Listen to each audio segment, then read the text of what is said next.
जितेन्द्रियं बुद्धिमतां वरिष्ठं वातात्मजं वानरयूथमुखं श्रीरामदूतं शरणं प्रपद्ये। बोले रामचंद्र भगवान की जय। श्री सीताराम जी महाराज की जय। श्री भागवत भगवान की, श्री व्यास नारायण भगवान की जय। श्री सुखदेव जी महाराज की जय। जी महाराज की जय। अपने अपने गुरुदेव भगवान की जय। सब संत वैष्णव भगवान की जय। अपने अपने कुल देवी देवता की जय। अपने अपने पितृ देवता की जय। ओम नमः पार्वती पतये हर हर महादेव। जय जय श्री राधे, जय जय श्री राधे, जय जय श्री राधे श्याम। बोले वृंदावन बिहारी लाल की जय। राधा रमन बिहारी लाल की जय। श्री सुखदेव जी महाराज की जय। श्री परीक्षित जी महाराज की जय। आज हम सभी भगवत कृपा से पितृमोक्ष श्रीमद् भागवत महाकथा के चतुर्थ दिवस में प्रवेश कर रहे हैं। इस प्रवेश के साथ ही यहाँ उपस्थित और किसी भी माध्यम से कथा में उपस्थित हुए समस्त भक्तानुरागियों के चरणों में इस बालक का नमन, इस बालक का प्रणाम।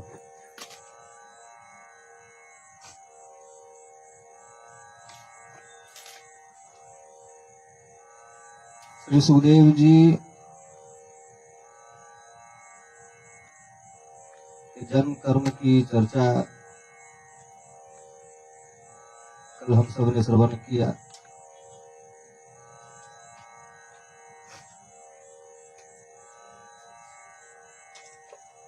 कुंती जी के पास भगवान आए। कुंती जी ने भगवान से वरदान में दुख की याचना की। श्री सौनक जी महाराज सूत जी से अस्वस्थामा नोपसृष्टेन ब्रह्म सृष्णोरुतेजसः उत्तराया हतो गर्भ सेना जीवितः पुनः तस्य जन्म महाबुद्धे कर्माणि च महात्मनः निधनं वै यथैव वासित्स प्रेत्य गतवान यथा। ये सूत जी महाराज, अश्वत्थामा के ब्रह्मास्त्र से भगवान ने उत्तरा के गर्भ में पल रहे परीक्षित जी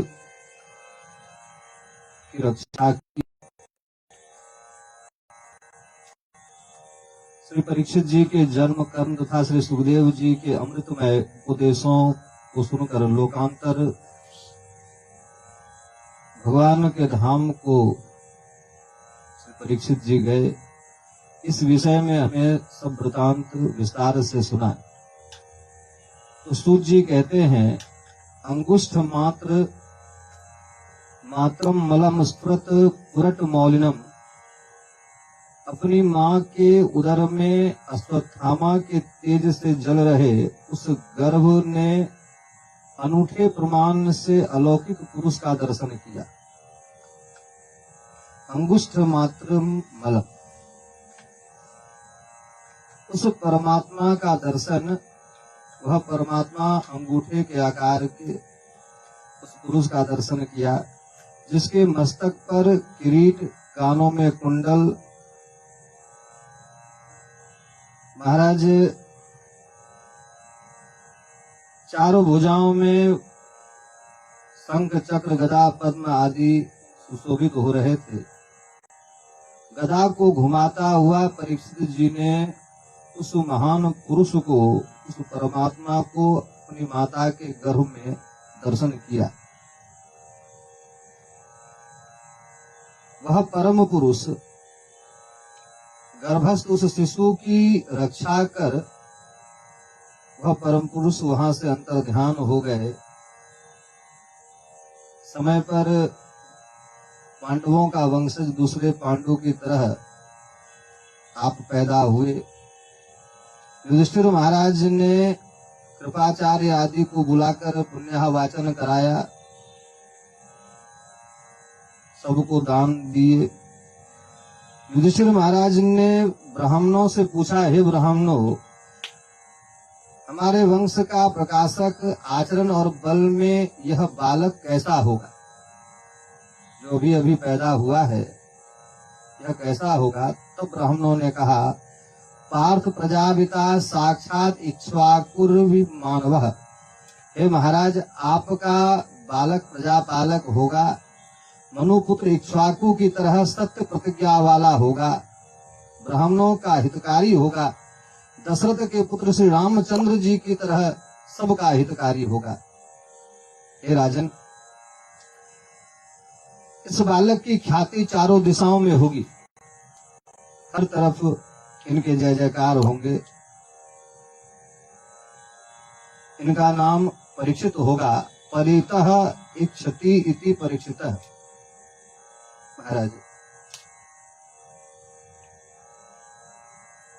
परीक्षित जी धीरे धीरे चंद्रमा की तरफ बढ़ने लगे।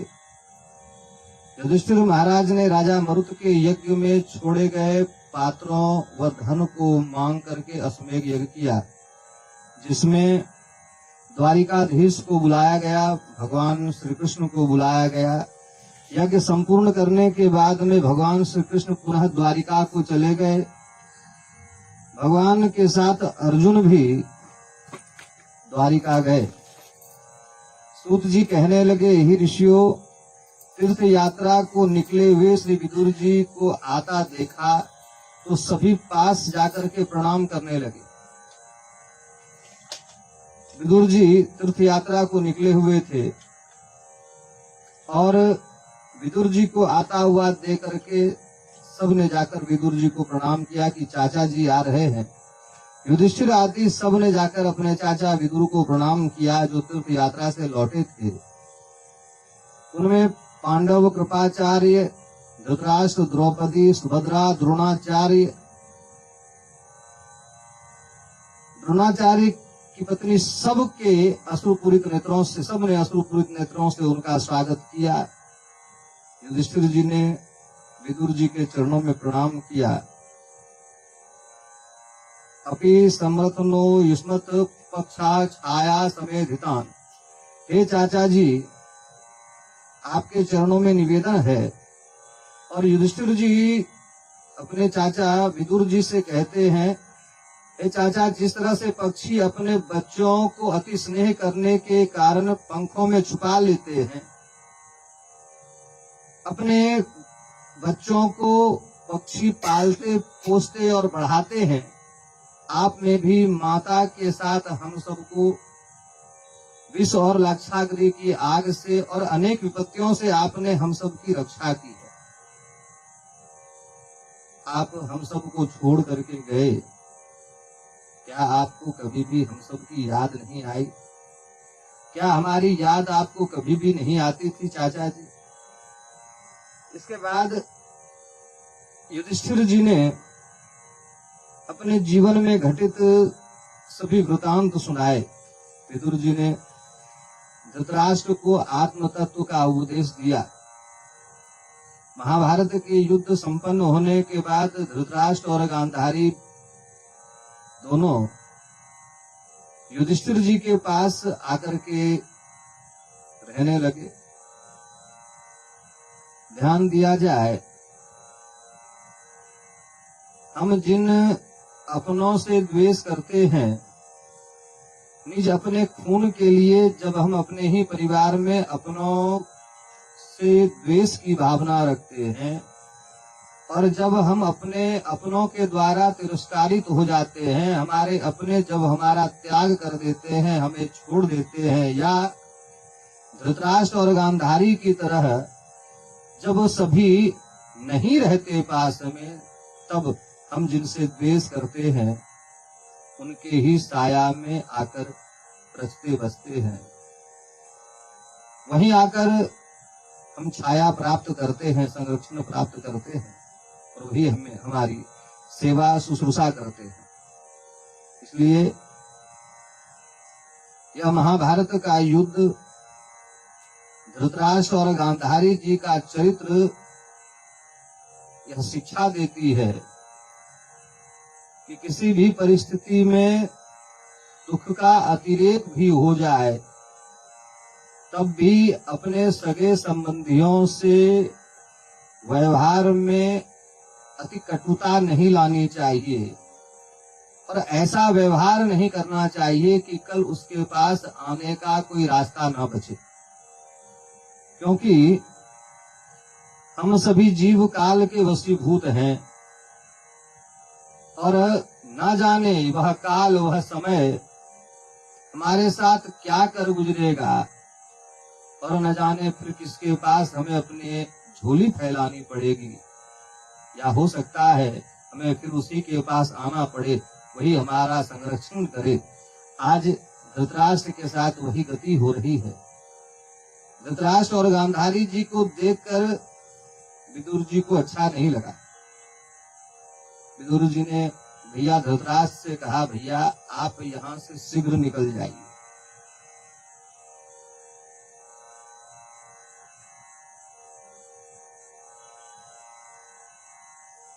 हम और आप नित नए मोह में फंसते हैं, यह संसार का नियम है। इसका छोटा सा उदाहरण एक स्त्री से लिया जा सकता है।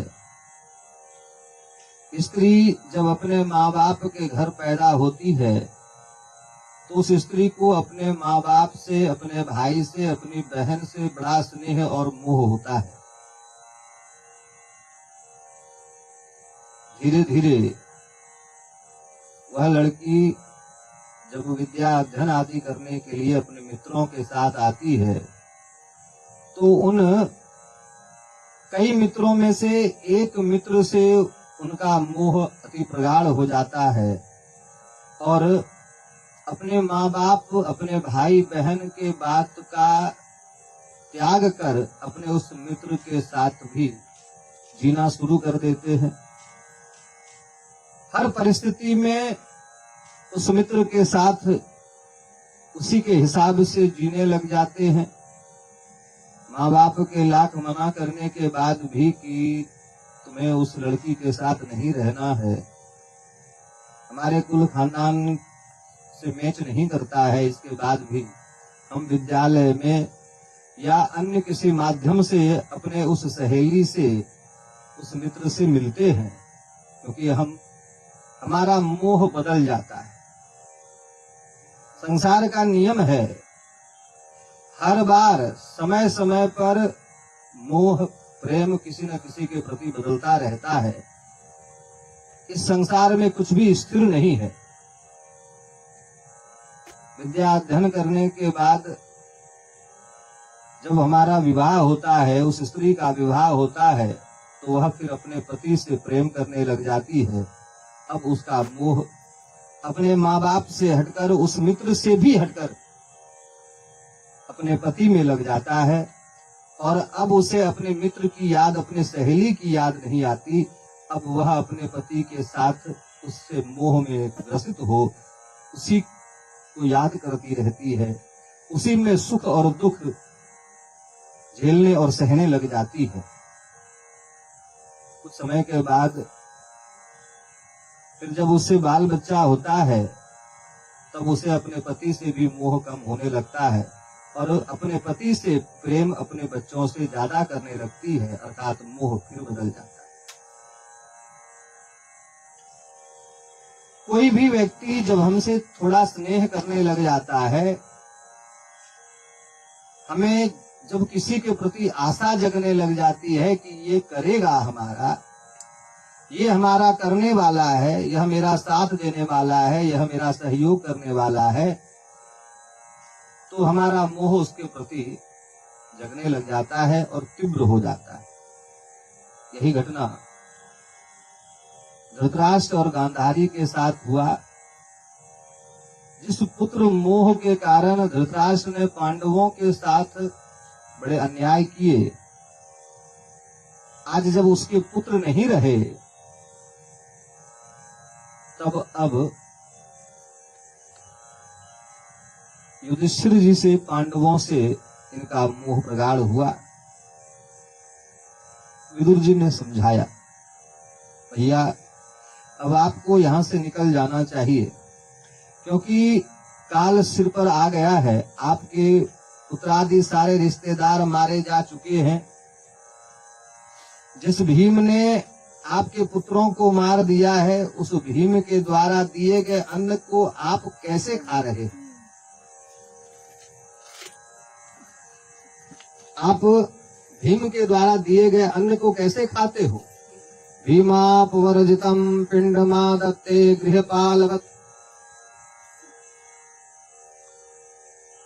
हे महाराज, जिन पांडु पुत्रों को तुमने विष दिया था, तुम्हारे बाल बच्चों ने विष दिया था, जिस द्रौपदी को बीच सभा में तेरे सामने नग्न कर दिया गया था, जिनका राज धन सब ले लिया था, आज उनके द्वारा दिए गए अन्न से आप किस तरह से पोषित हो रहे हैं? आपका व्यवहार एक कुत्ते जैसा हो गया है। जैसे बार बार भौंकने और काटने के बाद भी भौंकने और काटने वाला अन्न जब देता है, भौंकने और काटने वाला जब जिस पर वह श्वान, वह कुत्ता भौंकता है, जिसको काटता है, और वही फिर पुनः उसे अन्न भोजन देता है, जैसे वह श्वान उसे खा लेता है, आपका व्यवहार उस श्वान की तरह हो गया है। अग्निर्न सृष्टो दत्तस्य गरोदरास्य दूषितः हतम क्षेत्रम धनम येषा तदत्तये शिशुर्भि कियत्। हे भैया, अपने अपने किए कर्मों का फल सबको अवश्य ही भोगना पड़ता है। स्वकृते जायते जंतु स्वकृते प्रवर्धते सुख दुखे तथा मृत्युम स्वकृते त्रैव विदन्ति। भैया, इस संसार में हमें सुख और दुख जो मिलता है, स्वकृते जायते, अपने ही कर्मों के द्वारा हमें सुख और दुख मिलता है। हमारे ही कर्मों से सुख और दुख हमें प्राप्त होता है, बढ़ता है, था अपने ही कर्मों से सुख दुख था मरण को प्राप्त होता है। अवश्यमेव भोक्तव्यम कृतम कर्म शुभाशुभम।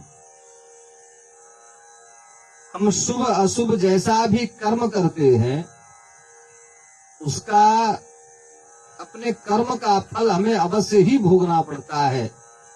और व्यक्ति का कर्म उसे यदा धेनु सहस्रेषु वत्सो विदन्ति मातरम तथा पुरा कृतम कर्म कर्तारमनुगच्छति।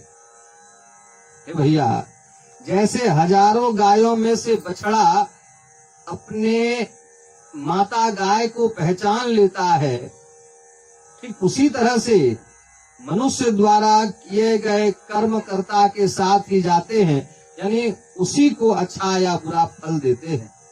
आपके अब दुखी होने से क्या फायदा? अब आप इस गम को भुला करके परमात्मा में अपना मन लगा लो। विदुर जी के निर्देश पर धृतराष्ट्र और गांधारी रात्रि में चुपचाप उत्तर दिशा की ओर चले गए। पता पड़ने पर युधिष्ठिर ने संजय से पूछा, हे संजय, हमारे अंधे चाचा चाची कहाँ गए? संजय बोला, महाराज मुझे बताकर नहीं गए हैं। तभी वहां देवऋषि नारद जी आए। देवऋषि नारद जी ने चाचा चाची के शोक में बैठे महाराज युधिष्ठिर को समझाया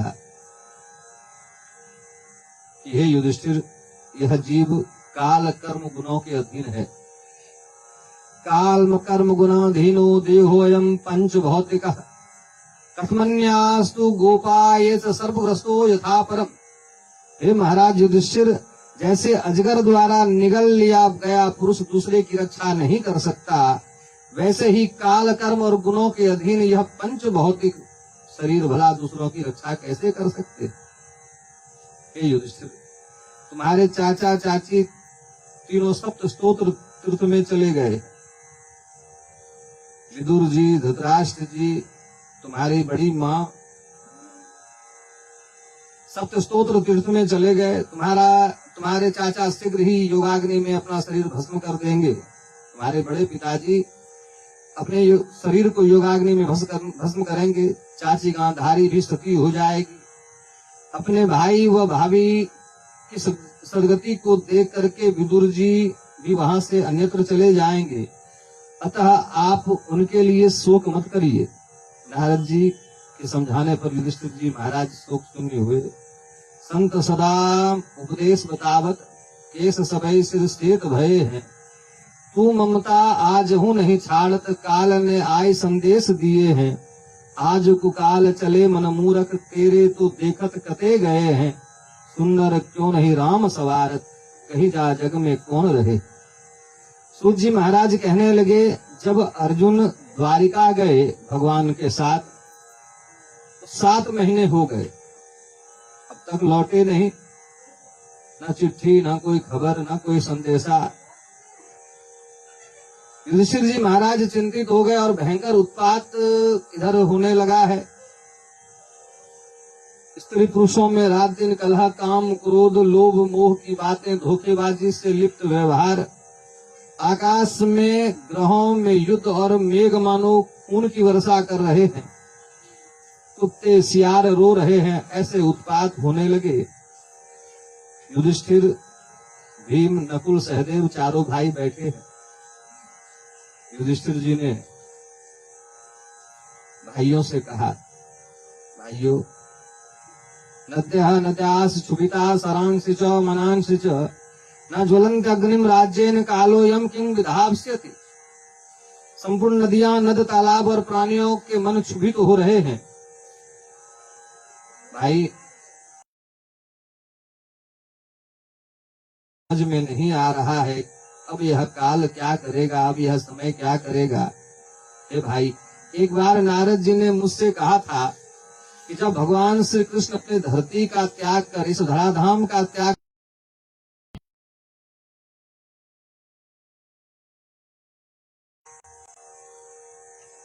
जाने के साथ ही मैं अर्जुन नहीं था।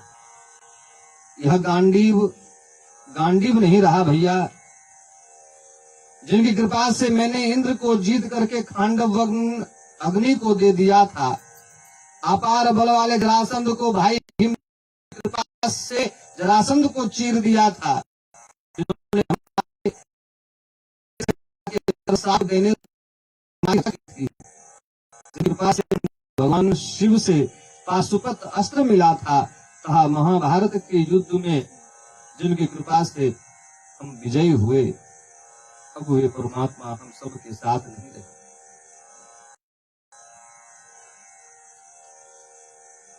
हम जब हस्तिनापुर की ओर लौट रहे थे, भगवान की सभी पत्नियां हमारे साथ थी, गोपियां हमारे साथ थी। रास्ते में भैया भीलों ने हमला बोल दिया, प्रवासियों ने हमला बोल दिया, डाकुओं ने हमला बोल दिया।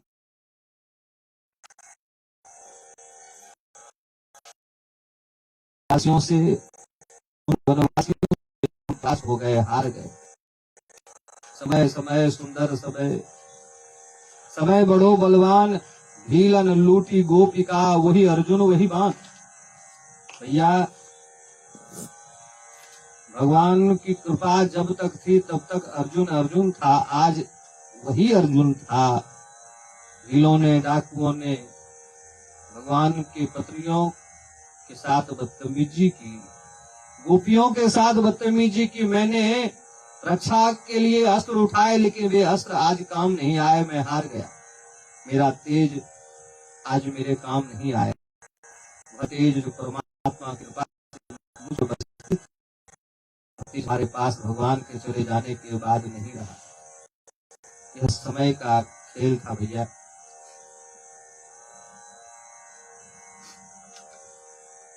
हे महाराज, आप जिनके कुशल पूछ रहे हैं, ब्राह्मणों के शाप से समस्त यादव कुल का संहार हो चुका है।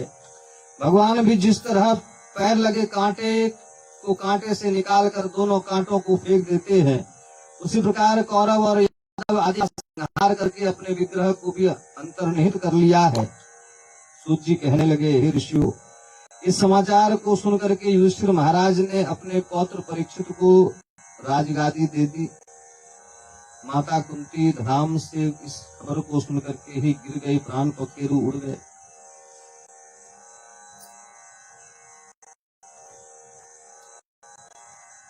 भगवान को याद कर युधिष्ठिर जी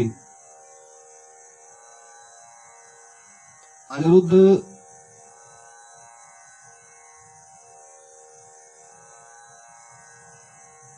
के लड़के ब्रजनाभ को मथुरा मंडल का राजा बनाया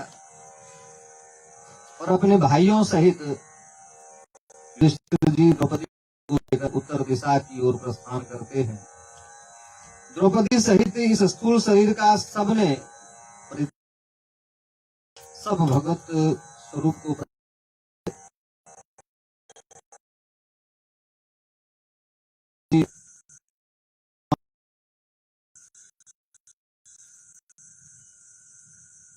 स्वर्ग में प्रवेश करते हैं। धर्मराज ने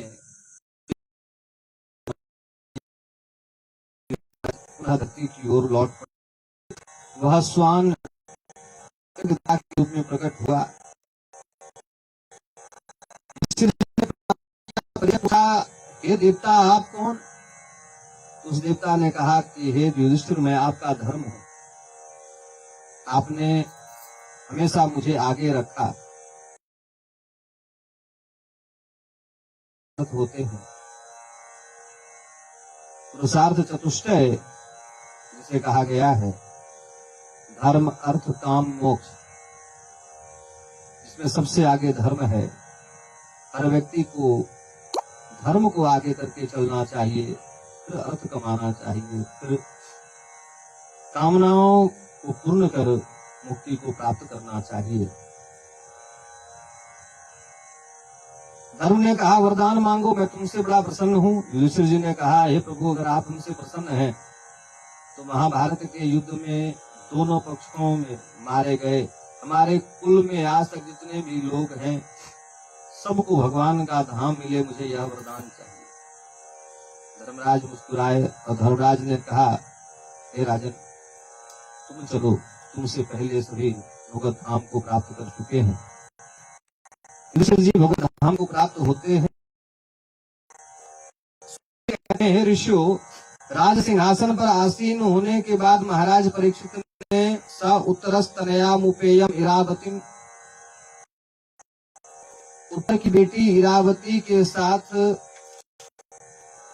परीक्षित जी ने विवाह किया।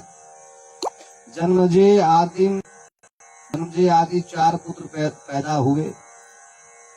एक बार विशाल सेना लेकर के अनेकों राजाओं को, भद्रासु, केतुमाल, उत्तर भारत, पूर्व एवं पुरुष आदि के राजाओं को जीत करके वहां से भेंट प्राप्त करके हर देश प्रदेश में अपने पूर्वजों और भगवान श्री कृष्ण की प्रशंसा सुनते हुए, प्रसन्न होते हुए आगे बढ़ते जा रहे थे। एक दिन रास्ते में उन्होंने एक शिविर डाला, वन में वहीं टहलने निकले। राजा परीक्षित ने वहीं पास टहलते हुए एक वृषभ और एक गाय के जोड़े को बात करता हुआ देखा। गाय रो रही थी, वह गौ क्रंदन कर रही थी और वह वृषभ, वह बैल एक पैर पर खड़ा था। धर्मः पदैकेन चरन्, वृषभ रूप में साक्षात धर्म ही एक पैर पर खड़ा था और साक्षात पृथ्वी देवी गौ के रूप में वहां खड़ी थी। दोनों आपस में बातचीत कर रहे थे। पृथ्वी रोकर कह रही थी, भगवान श्री कृष्ण के चले जाने पर, कलयुग के आने पर अधर्मियों के अत्याचार बढ़ने से अधर्म बढ़ गया है, इसलिए मैं विलाप कर रही हूँ। भगवान के चले जाने पर भगवान के लिए मैं विलाप करती हूँ।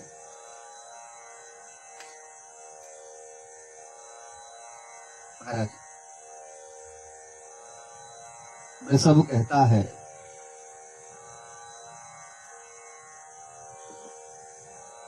तपः शौचम दया सत्यमिति पादा कृते कृता। तप, शौच, दया और सत्य हमारे 4 चरण कहे गए हैं। उनमें से 3 चरण अधर्म के अंश से, अहंकार से तप चला गया, आसक्ति से शौच और मद से दया नष्ट हो चुके हैं।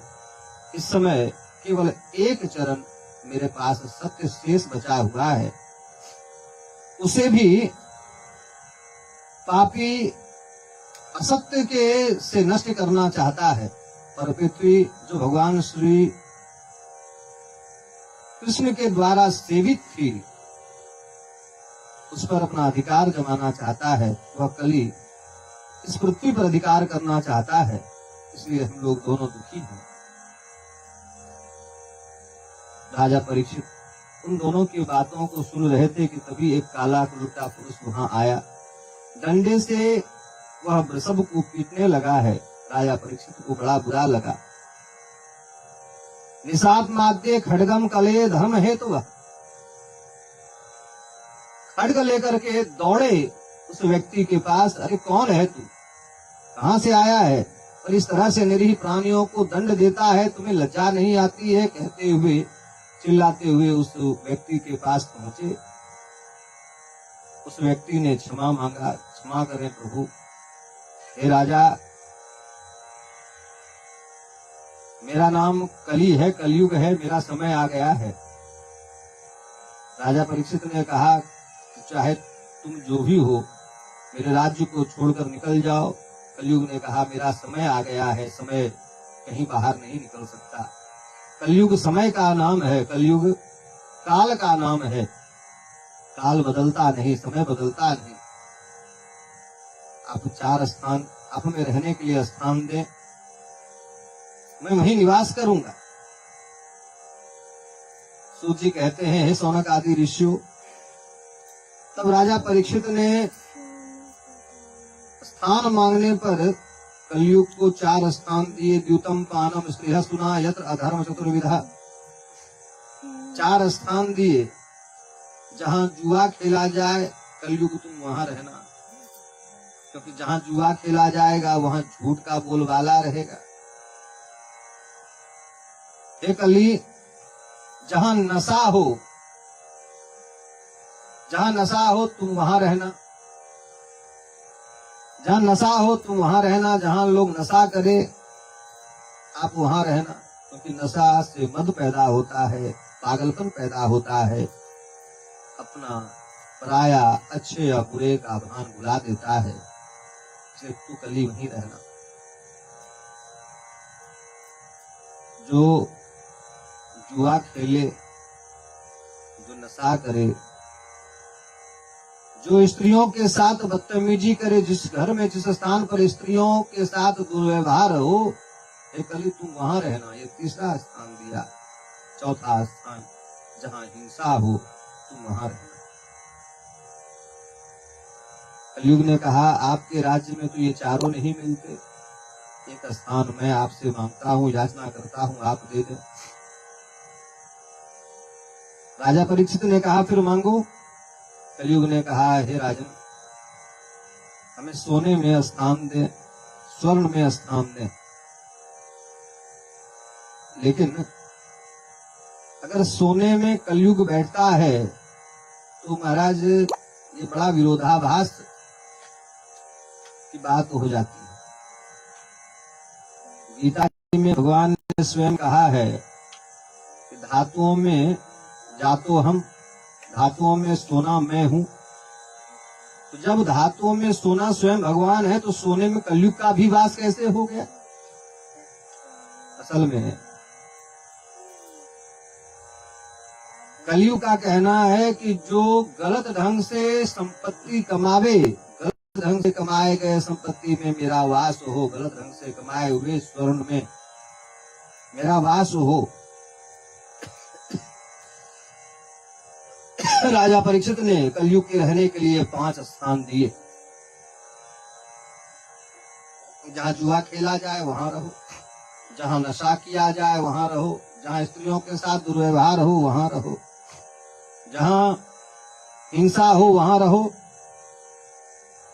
और जहाँ गलत ढंग से पैसा कमाया जाए, धन कमाया जाए, वित्त कमाया जाए, संपत्ति कमाई जाए वहां रहो। तुरंत ही कलयुग राजा परीक्षित के मस्तक पर जो मुकुट था सोने का, उस पर आकर बैठ गए। क्योंकि वह जो मुकुट था, वह मुकुट जरासंध का मुकुट था। जरासंध वध के बाद भीम ने भगवान श्री कृष्ण के कहने पर जरासंध के बेटे सहदेव को मगध का राजा बनाया, राज तिलक किया। और जब राजकोष का निरीक्षण कर रहे थे भगवान श्री कृष्ण, भीम और अर्जुन, उस समय जरासंध के मुकुट को भीम ने देखा, आकर्षित हुए। मुकुट बड़ा सुंदर था। भीम ने कहा जरासंध के पुत्र सहदेव से कि हे सहदेव, यह मुकुट मुझे दे दो।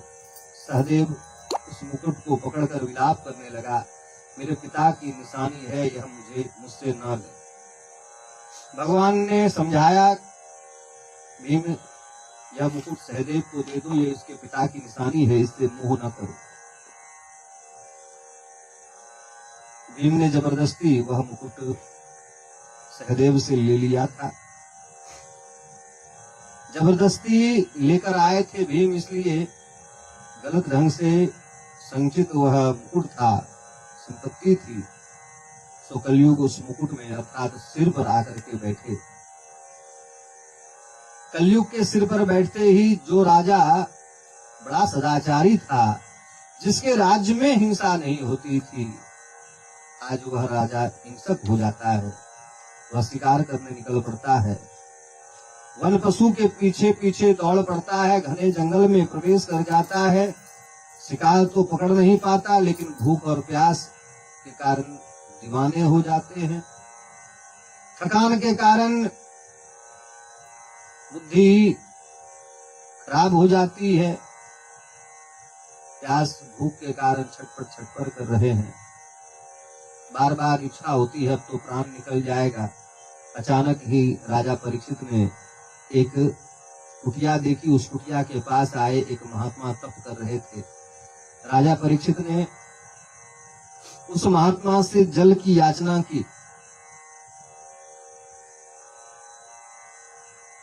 हे महात्मा, हमें जल पिलाइए। लेकिन चूंकि ध्यानस्थ बैठे थे वे महात्मा, तो उन्हें कुछ सुनाई नहीं दिया, सुन नहीं पाए, कुछ बात नहीं की। तो राजा परीक्षित को गुस्सा आ गया। कलयुग माथे पर बैठे थे, बुद्धि खराब थी ही। पास में ही एक मृत सर्प नजर आ गया। राजा परीक्षित को तीर के नोक से उस मृत सर्प को उठाया और उस महात्मा के गले में डाल दिया। ध्यान दीजिए, जब किसी का समय खराब आता है तब सारे बिगड़ने के संसाधन सामने नजर आने लग जाते हैं और आपके साथ वह सब अपने आप होने लग जाता है, क्योंकि आपका समय उल्टा चल रहा है। वे सभी उल्टी बातें आपके सामने स्वतः ही करतल स्थित हो जाएगा। आपसे वह धीरे धीरे अपने आप होता जाएगा।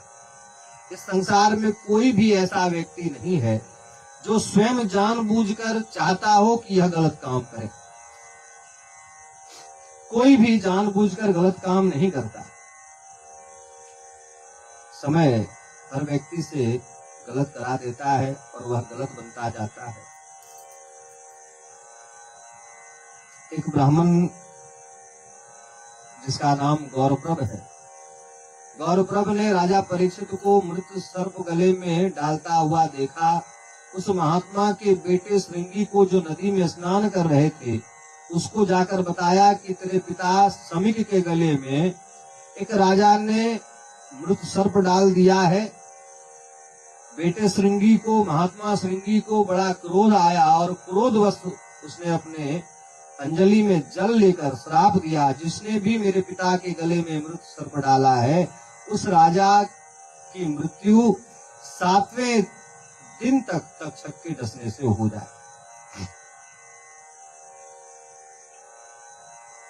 उसी गौर पर ब्राह्मण ने जाकर परीक्षित जी को खबर दी कि महाराज, आपने जिस महात्मा के गले में सर्प डाला था उसका बेटा श्रृंगी जी ने आपको श्राप दे दिया है। इति लंघित मर्यादम तक्षकः सप्तमे हनि, जिस राजा ने मर्यादा का उल्लंघन किया है 7वें दिन तक्षक के डर से उसकी मृत्यु हो, ये श्राप दिया है। परीक्षित जी गौरप्रभ ब्राह्मण के चरणों में प्रणाम करते हैं। आपका धन्यवाद है कि आपने मुझे आकर सावधान किया। परीक्षित जी ने अपने बेटे जन्मजय को राजगद्दी पर बिठाया और स्वयं संन्यास ले लिया। गंगा जी के तट पर आए और गंगा जी के तट पर बैठकर भगवान का भजन करने लगे। संत महात्माओं को पता चला, संत महात्मा भागे भागे परीक्षित जी के पास आए। धीरे धीरे चारों तरफ हल्ला मच गया महाराज कि राजा परीक्षित राजऋषि हो गया है।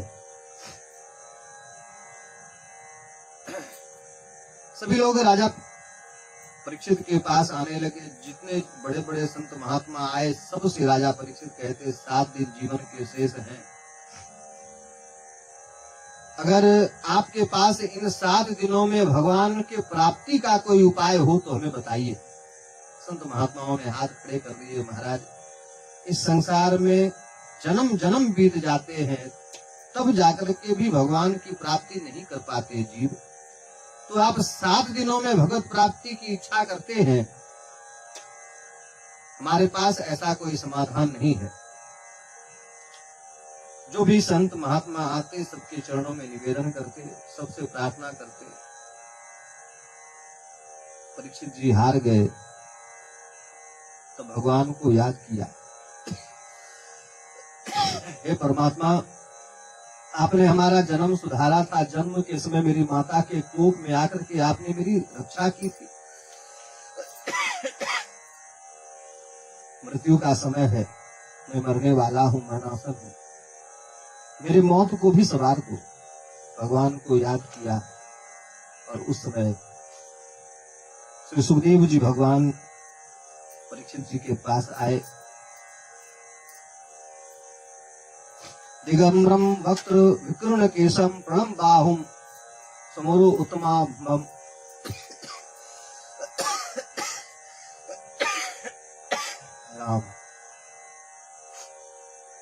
श्री सुखदेव जी जिनकी भुजाएं बड़ी लंबी लंबी थी, घुटने के नीचे तक उनकी भुजाएं आ जाती थी।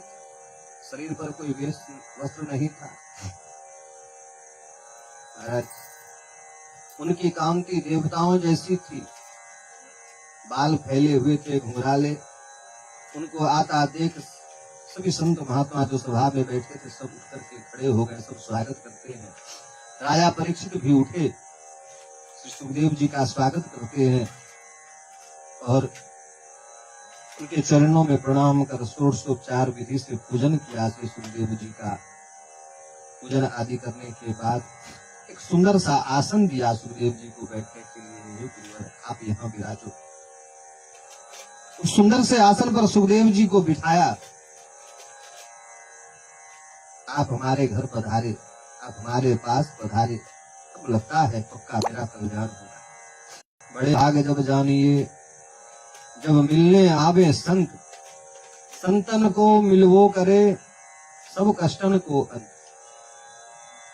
पूजन आदि करने के बाद श्री परीक्षित जी सुखदेव जी के चरणों में बैठे, दोनों हाथ जोड़ लिया, प्रार्थना करते हैं। आज आपसे कुछ पूछना चाहता है, कुछ जानना चाहते हैं। इशारे में जैसे सुखदेव जी ने अनुमति दी, परीक्षित जी कहते हैं अतः प्रेक्षामि, हे गुरुवर, क्योंकि एक संत का मुझे श्राप मिला है, 7वें दिन तक्षक आएंगे, डसेंगे, मेरी मृत्यु हो जाएगी, इसलिए मैं आपसे पूछता हूं। अतः पृच्छामि संसिद्धिम योगिनाम परमम गुरुम पुरुषस्य यत् कार्यम मेरी मानस से सरे बता। जो व्यक्ति मरने वाला हो उस व्यक्ति को क्या करना चाहिए? जो व्यक्ति मृत्यमान हो, मरने वाला हो, पहला उसे क्या करना चाहिए? जो व्यक्ति मृत्यमान हो उसको किसका भजन करना चाहिए? जो व्यक्ति मरने वाला हो उसको किसका ध्यान करना चाहिए? जो व्यक्ति मरने वाला हो उसको किसका कीर्तन करना चाहिए? जो व्यक्ति मृत्यमान हो उसे किसे याद करना चाहिए? जो व्यक्ति मरने वाला हो उसे किसका चिंतन करना चाहिए? और जो व्यक्ति मरने वाला हो उसे क्या नहीं करना चाहिए? यह 7 प्रश्न हमारे हैं, इसके उत्तर हमें दें। आप योगियों में परम गुरु हैं, मैं आपसे पूछता हूं, जो व्यक्ति मरणासन है, जो व्यक्ति मरने वाला है, उस व्यक्ति को क्या करना चाहिए? इस संसार में हम में से कोई एक भी व्यक्ति ऐसे नहीं है जो हम और आप यह कह दें कि हम मरने वाले नहीं हैं।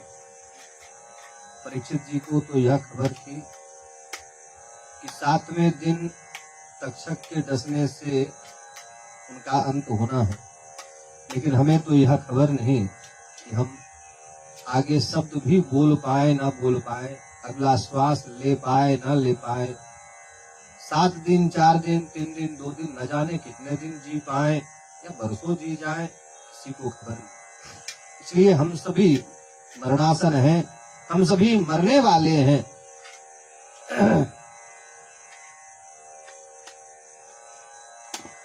हे गुरुवर, कृपा करके सत्कर्म तथा त्याज्य कर्मों को भी बताने की कृपा करें, हमें बतावें। कोटि भारः सामर्थ्यवानम किम दुरम व्यासा विषय नाम। ऐसे समय में व्यक्ति को क्या करना चाहिए, क्या नहीं करना चाहिए, सब बतावें। सुखदेव जी ने कहा, बड़ा सुंदर प्रश्न किया है परीक्षित आपने। वर्यानेस्ते प्रश्न कृतो लोक रतम निपाय। बड़ा ही सुंदर प्रश्न किया है लोक हित के लिए। हे राजन, आपने मनुष्यों के सुनने योग्य विषय में जो प्रश्न किया है यह अति उत्तम है, सबका हित करने वाला है तथा आत्मविद पुरुषों को भी मान्य है। हे राजन, प्राणियों को मानव शरीर पाकर के धन, स्त्री, संतति तथा शरीर आदि में आसक्त नहीं होना चाहिए। हम इस शरीर को पाकर धन कमाने में लग जाते हैं, हम इस शरीर को पाने के बाद पति पत्नी के चक्कर में, बाल बच्चों के चक्कर में जीवन बर्बाद कर देते हैं। और स्वयं इस शरीर से भी उतना मोह नहीं करना चाहिए। राजन, मानव जन्म का श्रेष्ठ लाभ यह होना चाहिए, हमारा यह जन्म इसलिए है कि अंतिम समय में, मरने के समय हमारे मुख से, हमारे चिंतन से भगवान का नाम आवे, भगवान की स्मृति हो जाए। जब प्राण छूटने लगे तब उस समय वे परमात्मा याद आ जाए, कोई आकर या स्वयं भगवान के नाम का उच्चारण करे, भगवान की कथा को याद करें। मरने के समय, मरणासन, जब अंतिम समय जीवन में आवे तब भगवान याद आवे। जीवन भर याद करो ना करो कोई बात नहीं, इस जीवन का बस एक ही फल है, मरने के समय वे परमात्मा याद आने चाहिए। जीवन भर पूजा पाठ करिए, जीवन भर तप ध्यान आदि आदि क्रियाएं करिए, लेकिन मरने के समय मरणासन अगर आपने भगवान को याद नहीं किया, भगवान के कीर्तन नहीं किए, भगवान की छवि को नहीं निहारा, किसी ने आपके मुख में चरणामृत नहीं डाला, किसी ने आपके मुख में तुलसी दल नहीं पधराया, किसी ने आपको अगर आपकी वाणी नहीं लीपी हो, तो किसी ने आपके मुंह में अगर भगवान के नाम का कीर्तन नहीं सुनाया, तो जीवन भर किया गया सत्कर्म सब व्यर्थ है।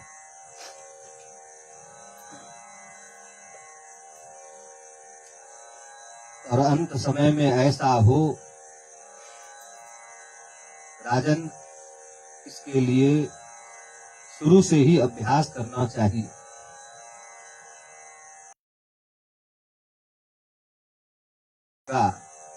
वही तो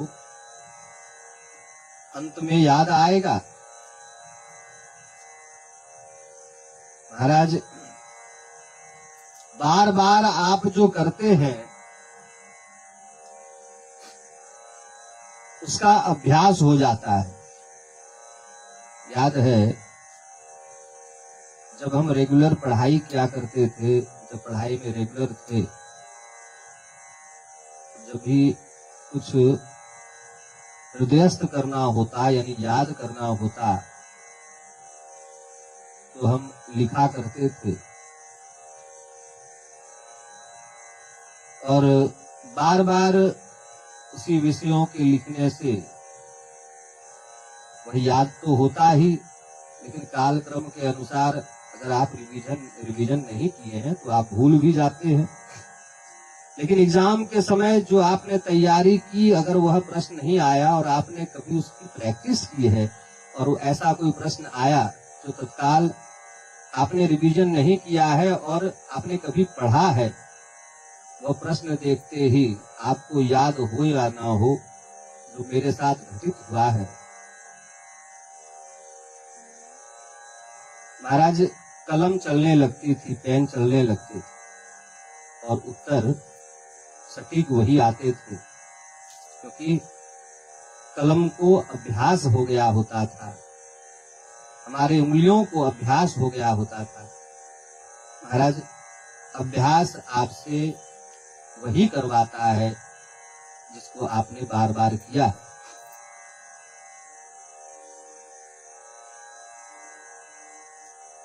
जितना ज्यादा हम भगवत भजन का अभ्यास करेंगे, अंत समय में वही याद आएगा।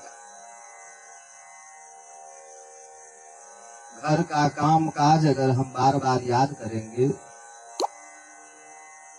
घर परिवार मकान याद करेंगे, तो अंत समय में वही याद आएंगे। कई बार हम सब ने देखा होगा, हमने देखा भी है कि किसी का प्राण निकल रहा है और वह चिंतित है कि हमने घर बना दिए, मकान बनकर तैयार हो गया, लेकिन महाराज इसकी पुताई नहीं हुई। मरने मरते समय, प्राण निकलते निकलते उसका चिंतन करते रहते हैं, क्योंकि आपका वही अभ्यास हो गया है। ये मकान, ये घर, ये परिवार, ये सा, मेरे बाद ये कैसे जिएगा, मेरे बाद इसका क्या होगा, मेरे बाद ये कैसे जी पाएगा, मेरे बाद इसको कौन देखेगा। अरे तेरे बाद, तेरे बाद।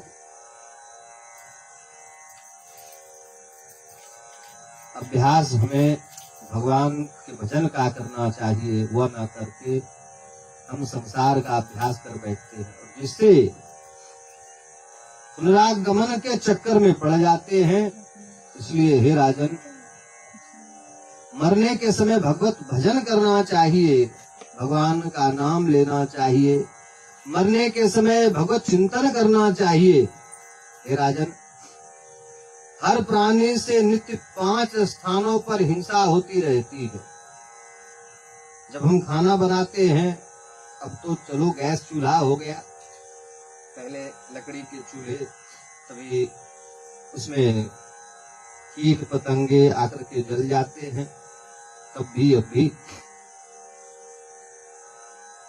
चींटियां आदि जल जाते हैं।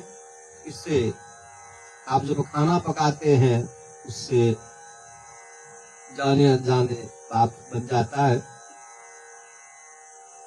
पुराने जमाने में चक्की चलाते थे, उस समय चक्की चलाते हुए छोटे छोटे जीव उसके बीच पिस जाते थे, उसका भी पाप लगता था, अपराध बनता था।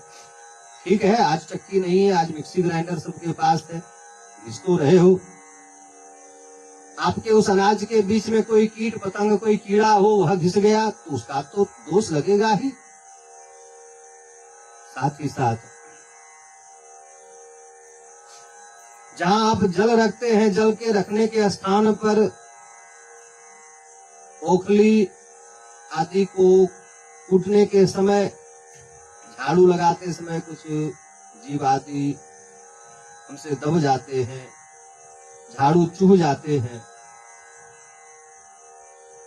हे राजन, इस तरह से नित्य ही हमसे जाने अनजाने ये 5 पाप होते हैं। इसके बाद भी और कई पाप हैं जो हमसे नित्य जाने अनजाने हो जाता है, परंतु प्राणी इन बातों पर कम ही ध्यान देते हैं, हम इसे ध्यान नहीं देते। अधिकतर मनुष्य तो आहार निद्रा भय मैथुनम च सामान्य मेतत पशुभिर नारायण, पशुवत व्यवहार करने के आदि हो जाते हैं। हम सब का अभ्यास जानवरों जैसा हो गया है, हम जानवरों जैसे जीने लगते हैं, जीने लगे। हे राजन, जानवर भी खाना खाते हैं, हम मानव भी खाना खाते हैं। निद्रा जानवर भी सोते हैं, हम मानव भी सोते हैं। भय जानवर को भी भय डर लगता है, हम मानवों को भी भय डर लगता है।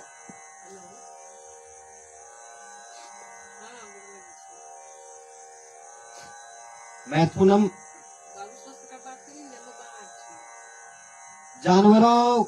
जानवर भी मैथुन क्रिया करते हैं और हम भी मैथुन क्रिया कर, मानव भी मैथुन क्रिया करते हैं। आहार निद्रा भय मैथुनम च सामान्य मेतद पशुभिर नारायणान। हमारा व्यवहार पशु के समान हो गया है, हम सब पशुवत जीते आ रहे हैं, हमारा व्यवहार पशुवत हो गया है। परिवार के मुंह में फंस करके धनोपार्जन के लिए निंदनीय कर्मों को करने से भी नहीं सकुचाते। मुमुक्षु प्राणी को धर्म और भगवान में निष्ठा रखनी चाहिए, तभी अंत समय में हरि स्मरण में भगवान के याद करने से कल्याण हो सकेगा। थोड़ा समय निकाल करके सत्संग अवश्य करना चाहिए। हे राजन, सब करिए, जीवन में सब करना चाहिए, लेकिन थोड़ा समय निकाल कर भगवत चर्चा, भगवत भजन, भगवत कीर्तन अवश्य करना चाहिए। काम करने के लिए मना नहीं है, काम तो करना ही पड़ेगा। बाल बच्चे हुए हैं, उनकी सेवा करनी ही पड़ेगी। घर परिवार है, घर है तो साफ सफाई सारी व्यवस्था करनी ही पड़ेगी। लेकिन इन सब को करते हुए आपको ईश्वर सेवा भी करनी है, ईश्वर ध्यानाध्यास भी करना है, ईश्वर नामाभ्यास भी करना है, भगवत नामानुवाद भी करना है। कोई भी कर्म करते हुए, कर्म हाथ या पैर करते हैं तो हम भगवत कीर्तन मन से कर सकते हैं। खाना बनाते हुए, कोई भी कर्म काम करते हुए भगवान के नाम का उच्चारण बार बार कीर्तन कर सकते हैं। इस तरह से अभ्यास बनेगा और मरने के समय भी वह अभ्यास के कारण मुख में आएगा, सदगति मिलेगी। राजन, इस तरह से फिर बार बार जन्म नहीं लेना पड़ेगा, जन्म के चक्कर से हम छूट जाएंगे। बोले वृंदावन बिहारी लाल की जय।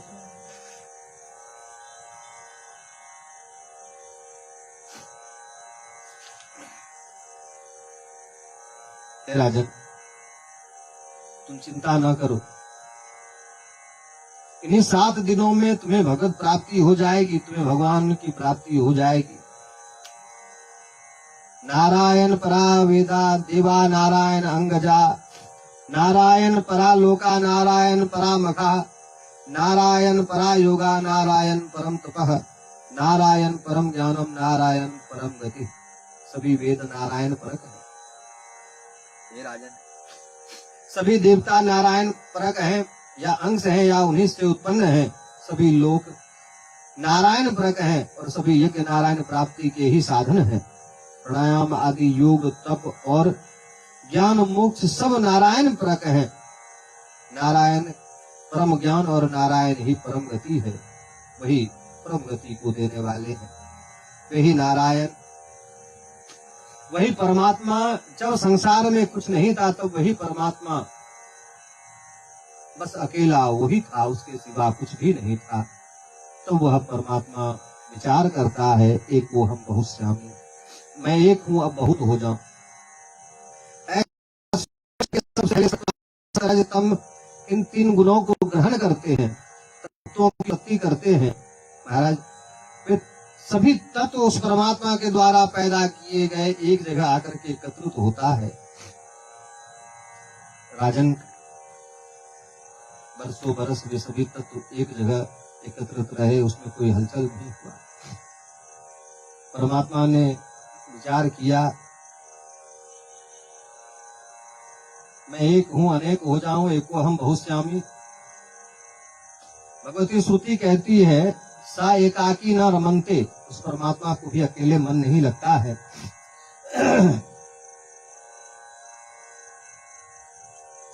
बरसों बरस उन तत्वों को एक जगह स्थिर देखकर परमात्मा ने विचार किया, इसमें तो कोई हलचल नहीं हो रहा है। तब वह ब्रह्म, सभी तत्व जो एक जगह एकत्रित हो गए थे, वह अंड का रूप ले चुका था। परमात्मा ने, उस ब्रह्म ने उस अंड में प्रवेश किया। अंड में ब्रह्म प्रवेश करते हैं, सो ब्रह्मांड बना। जैसे ही ब्रह्म अंड में प्रवेश हुआ, ब्रह्मांड में हलचल हुआ।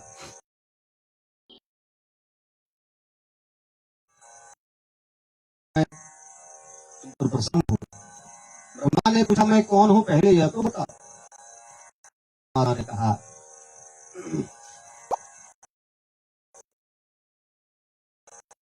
कि मैं ब्रह्म हूं, तो तू मेरा पुत्र है, तुम्हारा नाम है। ब्रह्म का जो बेटा हुआ वह ब्रह्मा हुआ। भगवान ने कहा, ब्रह्म ने कहा, हे ब्रह्मा, तुम सृष्टि का विस्तार, सृष्टि का सृजन करो। ब्रह्मा जी ने कहा, प्रभु, अगर मैं सृष्टि का विस्तार करूंगा तो मुझे लगने लगेगा मैं ही ईश्वर हूं, मैं ही परमात्मा हूं, मैं मोह से ग्रसित हो जाऊंगा। हम और आप एक छोटा सा घर बनाते हैं, छोटी सी, हम सबको सुनाते फिरते हैं, हमने बनाया है, यह मेरा है, यह सामान मेरा है, यह मेरा किया हुआ है, हमने ये किया है, हमने ऐसा किया है।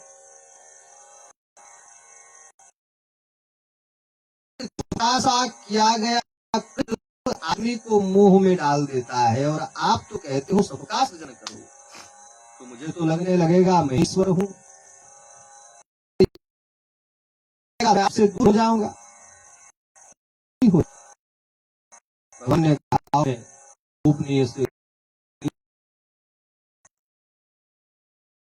दुख मैं बताता हूं, तुम इसका चिंतन करते रहना, मन करते रहना, सही हो।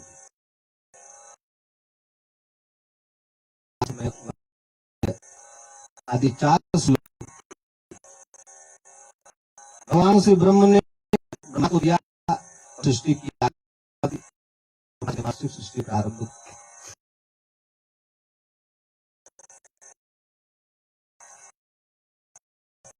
भिन्न लोगों को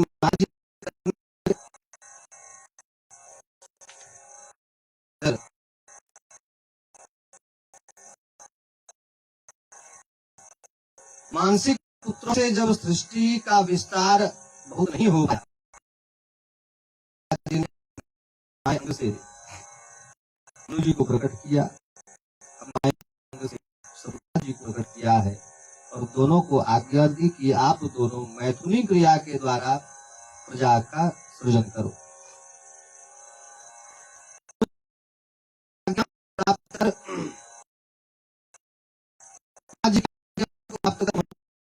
हे पिताजी, आप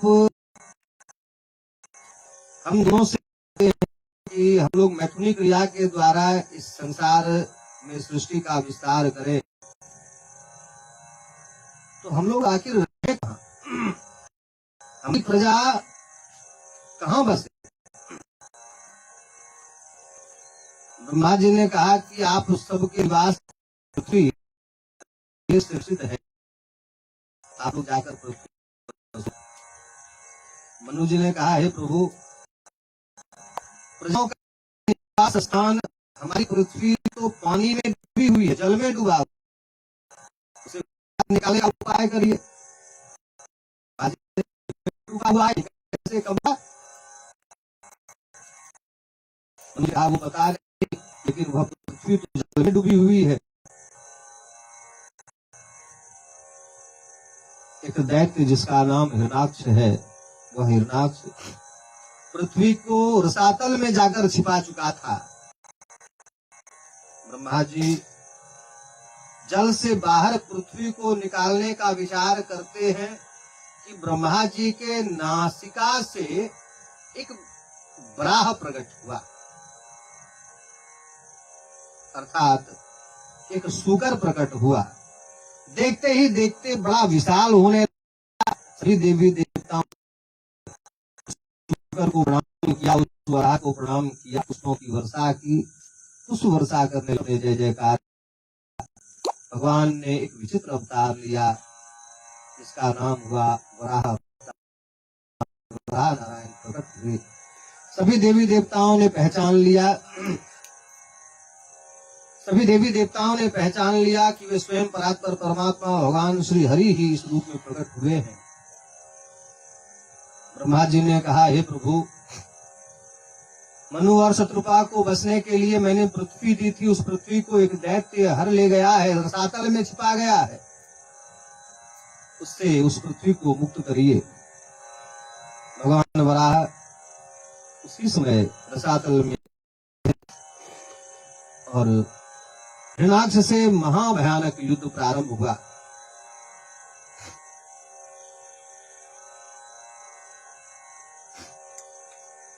भगवान श्री वराह नारायण ने हिरणाक्ष का वध किया।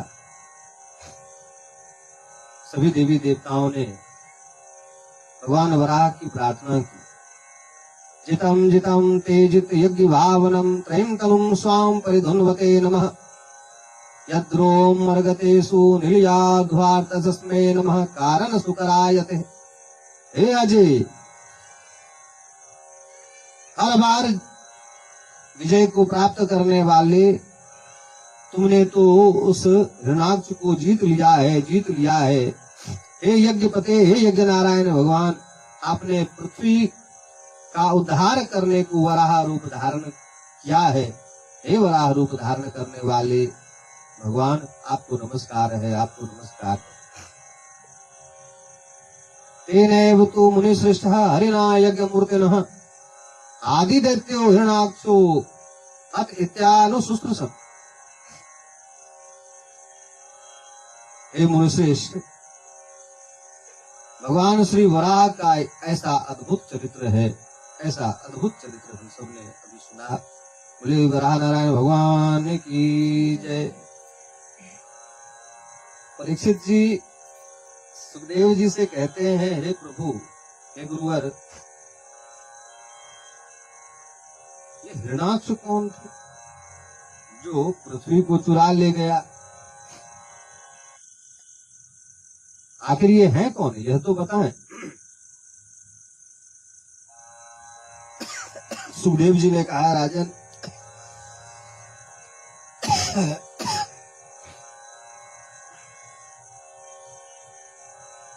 हिरणाक्ष दो भाई हैं, नाम है जय और विजय।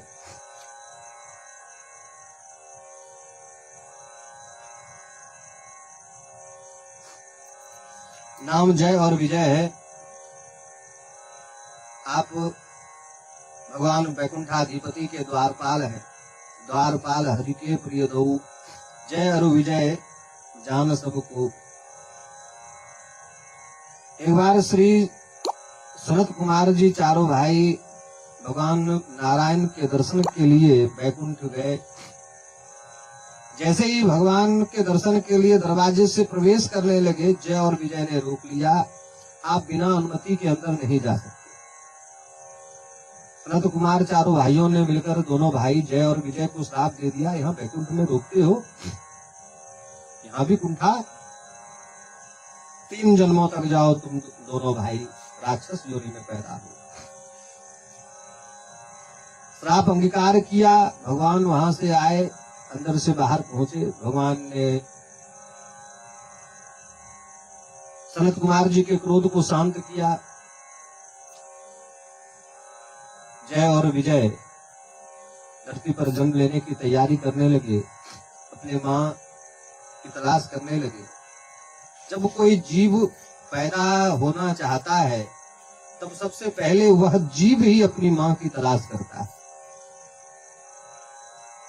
वह जीव अपनी मां को ढूंढता है, अपनी मां का चयन करता है। देखिए, हर जीव का धर्म कर्म अलग अलग है और सब मां सब जीव को अपने गर्भ में धारण नहीं करती। नहीं तो महाराज राम जी कहीं भी पैदा हो सकते थे, भगवान श्री कृष्ण कहीं भी पैदा हो सकते थे। जीव एक विशेष मां को ढूंढता है और उसी विशेष मां से वह जीव पैदा होता है जो उसे संभाल सके। महाराज जय और विजय अपनी मां की तलाश कर रहे थे। ठीक उस समय सुखदेव जी कहते हैं, राजन, एक महात्मा है, नाम है कश्यप जी। कश्यप जी की एक पत्नी है जिसका नाम है दिति। संध्या का समय है, दिति जी कश्यप जी से मिलन की याचना करती है। कश्यप जी ने समझाया, संध्या का समय है, इस समय 4 काम नहीं करना चाहिए देवी। आहारे चत्वारि मानि कर्माणि संध्याया परिवर्जयेत।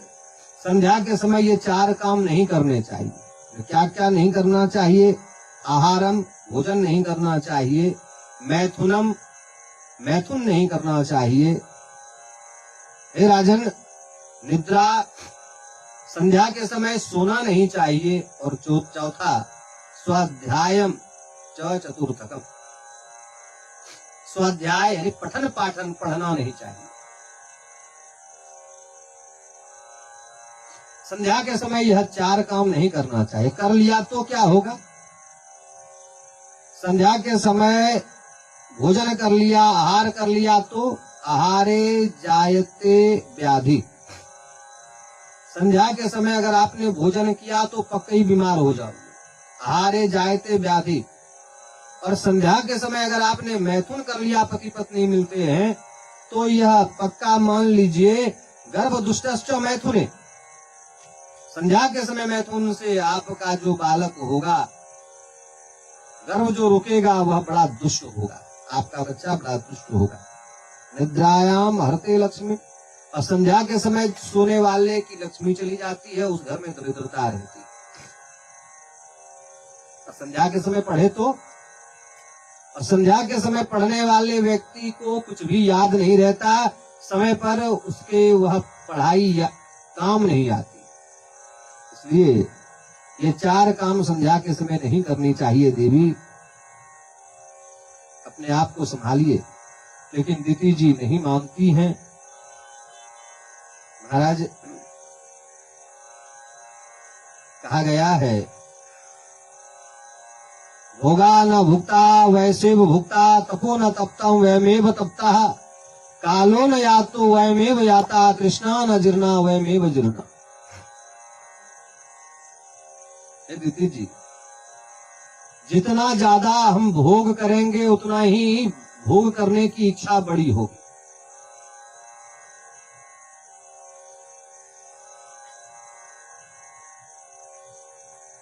महाराज